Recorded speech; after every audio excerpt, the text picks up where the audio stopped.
오늘 우리에게 주신 하나님의 말씀 에스겔서 17장의 말씀입니다. 에스겔 17장의 말씀입니다.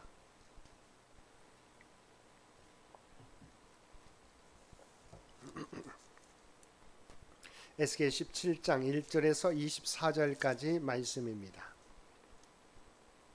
우리 주신 말씀 한 절씩 교독합니다. 여호와의 말씀이 내게 임하여 이르시되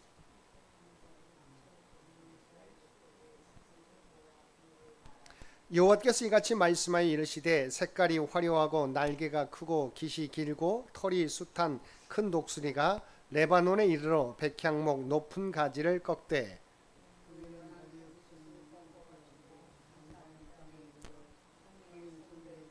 또 그 땅의 종자를 꺾어 옥토에 심되 수양보들 가지처럼 큰 물가에 심더니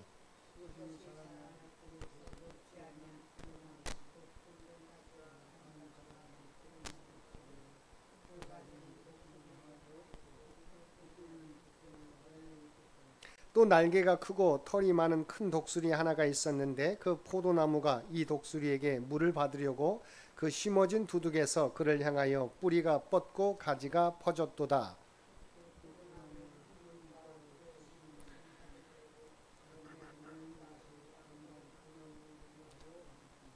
너는 이르기를 주 여호와의 말씀에 그 나무가 능히 번성하겠느냐? 이 독수리가 어찌 그 뿌리를 빼고 열매를 따며 그 나무가 시들게 하지 아니하겠으며 그 연한 잎사귀가 마르게 하지 아니하겠느냐? 많은 백성이나 강한 팔이 아니라도 그 뿌리를 뽑으리라.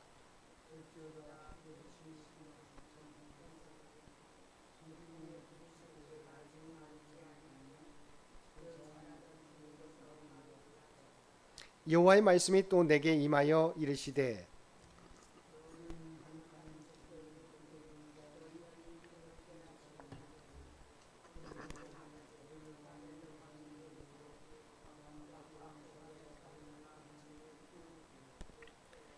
그 왕족 중에서 하나를 택하여 언약을 세우고 그에게 맹세하게 하고 또 그 땅에 능한 자들을 옮겨갔나니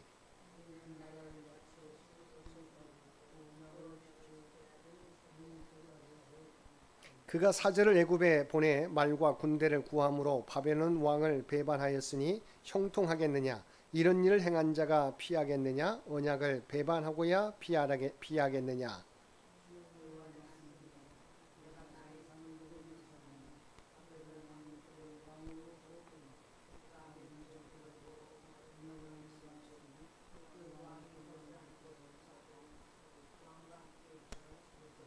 대적이 토성을 쌓고 사다를 세우고 많은 사람을 멸절하려 할 때에 바로가 그 큰 군대와 많은 무리로도 그 전쟁에 그를 도와주지 못하리라.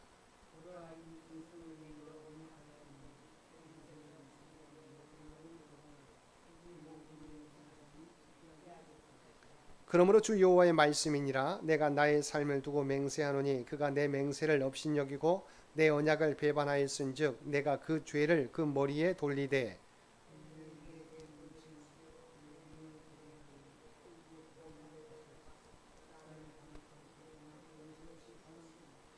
그 모든 군대에서 도망한 자들은 다 칼에 엎드러질 것이요 그 남은 자는 사방으로 흩어지리니 나 여호와가 이것을 말한 줄을 너희가 알리라.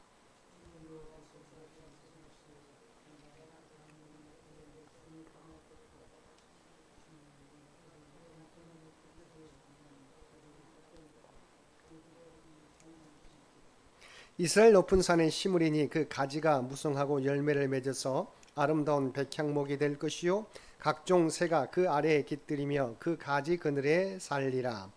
들의 모든 나무가 나 여호와는 높은 나무를 낮추고 낮은 나무를 높이며 푸른 나무를 말리고 마른 나무를 무성하게 하는 줄 알리라.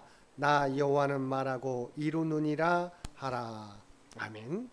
오늘도 말씀과 기도로 금요일 하루를 시작하는 모든 성도들 가운데 하나님의 놀라운 은혜가 언제나 함께하여 주시기를 주님의 이름으로 간절히 축원드립니다.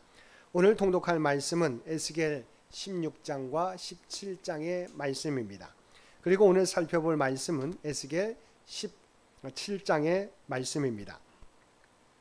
에스겔 17장은 두 독수리 및 백향목과 포도나무 비유를 통한 유다 멸망 전후 사건과 회복 예언을 보도하고 있습니다. 먼저 1절에서 10절은 두 독수리 및 백향목과 포도나무의 비유 내용을 보도하고 있습니다.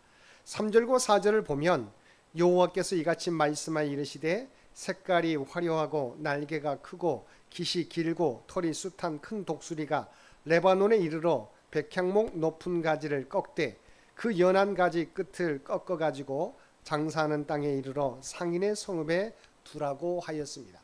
여기서 색깔이 화려하고 날개가 크고 깃이 길고 털이 숱한 큰 독수리는 열국을 자기 지배하에 둔 바벨론 왕 느부갓네살을 가리킵니다. 그리고 레바논은 남유다를, 백향목은 다윗 왕가를 가리킵니다. 또 높은 가지 곧 그 연한 가지 끝은 어린 나이에 유다의 왕이 되었을 뿐만 아니라 왕권 자체도 지극히 미약했던 여호야긴 왕을 가리키며 독수리가 그 가지를 꺾어 장사하는 땅으로 가져가 상인의 성읍에 두었다는 것은 바벨론 왕이 여호야긴을 유다의 왕 위에서 폐위한 뒤 바벨론의 포로로 잡아가 감금한 것을 의미합니다. 우리는 여기서 다윗 왕가가 레바논의 백향목에 비유된 사실에 주목해야 합니다. 레바논의 백향목은 아름답고 웅장할 뿐만 아니라 견고하고 그 향이 매우 좋아서 성경에서 흔히 영광 또는 영화로움을 상징합니다. 따라서 다윗 왕가가 백향목에 비유되었다는 것은 다윗 왕가가 본래 매우 영광스러운 지위를 갖고 있었음을 나타내는 것으로 볼 수 있습니다. 그런데 이렇게 영광스러웠던 다윗 왕가가 이제 가지가 잘려 이방 땅으로 옮겨지는 신세로 전락하고 만 것입니다.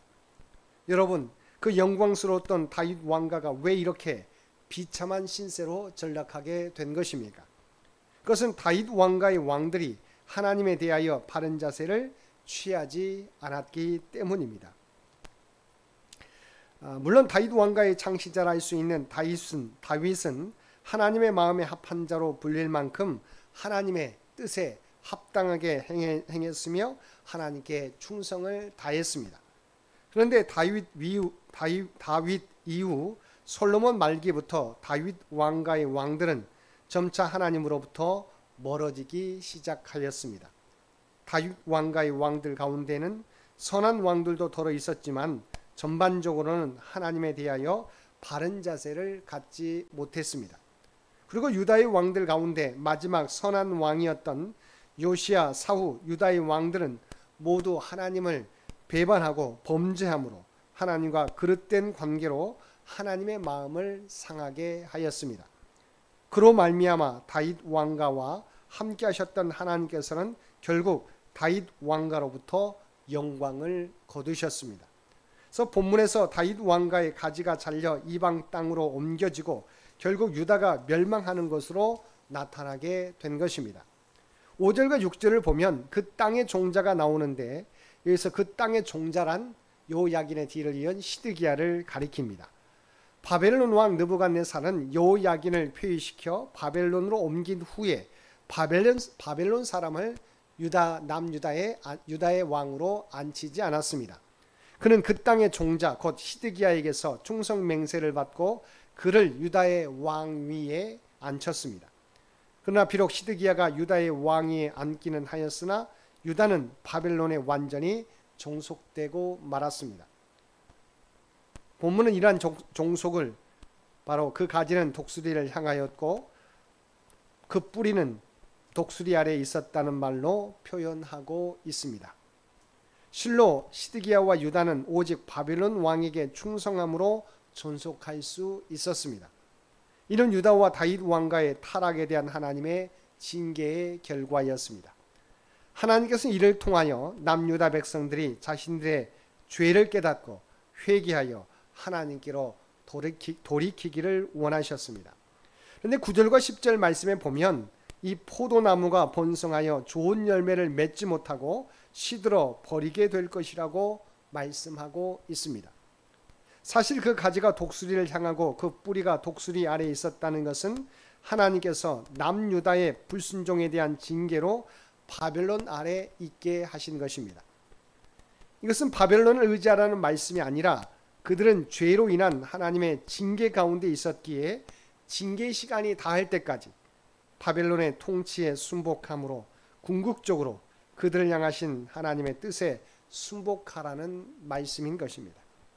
따라서 궁극적으로 이러한 일은 하나님께 순복하는 것, 곧 하나님의 뜻에 순복하는 가운데서 그들의 살 길을 구하라는 것입니다. 그런데 시드기야는 바벨론으로 향하여 뻗었던 뿌리를 갑자기 애굽으로 돌려버렸습니다. 바벨론을 배신하고 애굽과 동맹을 맺었던 것입니다. 다음 11절에서 15절은 앞선 비유의 의미를 설명하는 내용입니다. 이 비유에 의하면 화려한 독수리와 다른 한 독수리는 각각 근동의 패권자로 부상한 바벨론과 전통적 강대국으로 표면적으로만 보면 바벨론의 능히 대항할 수 있을 것처럼 보였던 애굽을 상징합니다.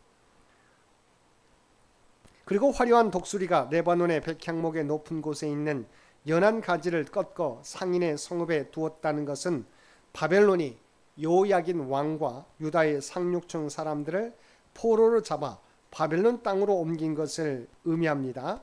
또한 화려한 독수리가 그 땅의 종자를 옥토에 심었다는 것은 바벨론 왕 느부갓네살이 시드기야를 유다의 왕으로 세운 것을 나타내며 그 포도나무가 자라서 독수리 아래서 가지를 뻗고 뿌리를 내렸다는 것은 시드기야 통치하에서 유다가 제한적으로 안정과 번영을 누렸다는 것을 의미합니다.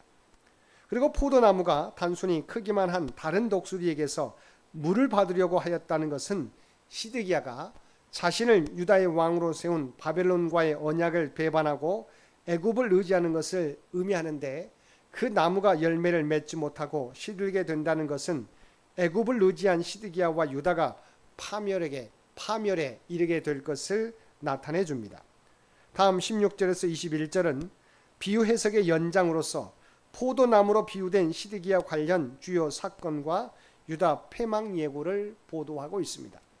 즉 바벨론 왕과 맹세로 세운 언약을 배반한 시드기야와 유다가 비참하게 멸망하게 된다는 것입니다. 좀 더 구체적으로 말하면 시드기야는 바벨론 왕 느부갓네살이 예루살렘을 포위하고 공격할 때 애굽 왕으로부터 아무런 도움도 받지 못하고 결국 바벨론 군대에 의해 체포되어 바벨론으로 끌려가고 거기서 죽게 되며 유다 백성들은 사륙과 흩어짐을 당하게 된다는 것입니다. 끝으로 22절에서 24절은 또 다른 백향목 비유를 보도하고 있습니다.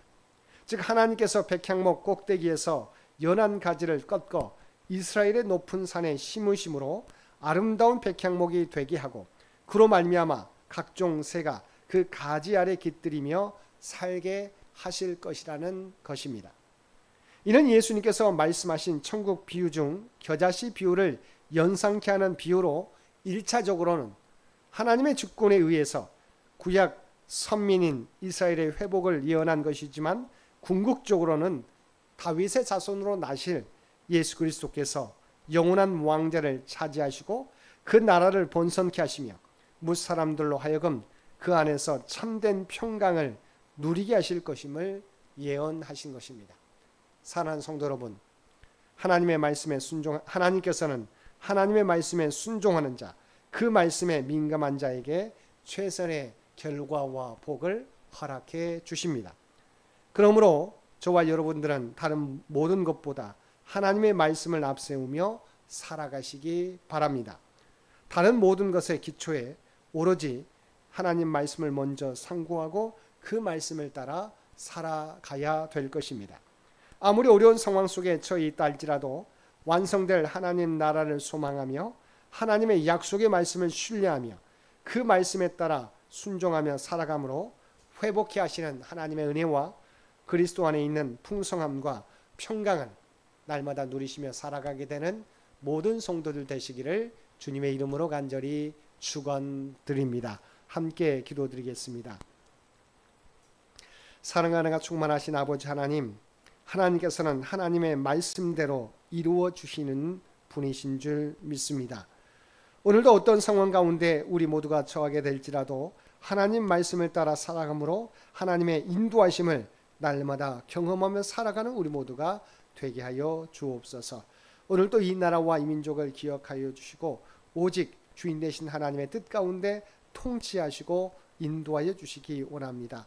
교회 창립 100주년을 앞에 두고 있는 창현재단을 기억하여 주시고 하나님의 뜻이 무엇인지 깨닫게 하여 주시고 그 길을 준비하며 달려가게 하여 주옵소서. 다음 선교 100년을 준비하는데 부족함이 없도록 우리 모두를 주의 지혜로 능력으로 인도하여 주옵소서. 특별히 육신의 연약함 가운데 있는 연로함 가운데 있는 주의 백성들을 기억하여 주시고 하나님을 의지하며 나아가게 될 때 그들의 간구 가운데 응답해 주시기 원합니다. 역사해 주시기 원합니다. 그들 모두에게 주님을 의지하는 주의 백성들 모두에게 하나님의 놀라운 치유와 회복을 허락하여 주옵소서. 날마다 하나님 나라를 소망하며 소망 가운데 살아가는 주의 백성들 모두 되게 하여 주옵소서. 사랑하는 우리 자녀 손들을 기억하여 주시고 하나님의 뜻 가운데 인도하여 주시기 원합니다. 하나님과 날마다 동행하며 그들의 믿음을 잃어버리지 않게 되는 사랑하는 자녀들 되게 하여 주시고 하나님이 주신 꿈과 비전을 주님의 지혜와 능력으로 온전히 준비하여서 하나님의 영광을 드러내는 귀한 자녀들 모두 되게 하여 주옵소서. 아버지 하나님, 오늘 또 우리에게 복된 하루를 허락해 주신 것 진심으로 감사드립니다. 폭우로 여러 지역에서 어려움을 겪고 있는데 아버지 하나님, 피해가 크지 않도록 주께서 눈동자와 같이 지키시고 보호하여 주옵소서. 또한 우리 모두가 하나님의 거룩한 백성, 구원받은 백성이라고 하는 정체성을 잃어버리지 않게 하여 주옵소서. 오늘도 우리가 발을 딛고 살아가는 삶의 현장 가운데 그리스도의 아름다운 향기와 선한 영향력을 나타내며 살아가는 우리 모두가 되게 하여 주옵소서. 이 모든 간구 우리를 구원하여 주신 예수님의 이름으로 간절히 기도드리옵나이다. 아멘.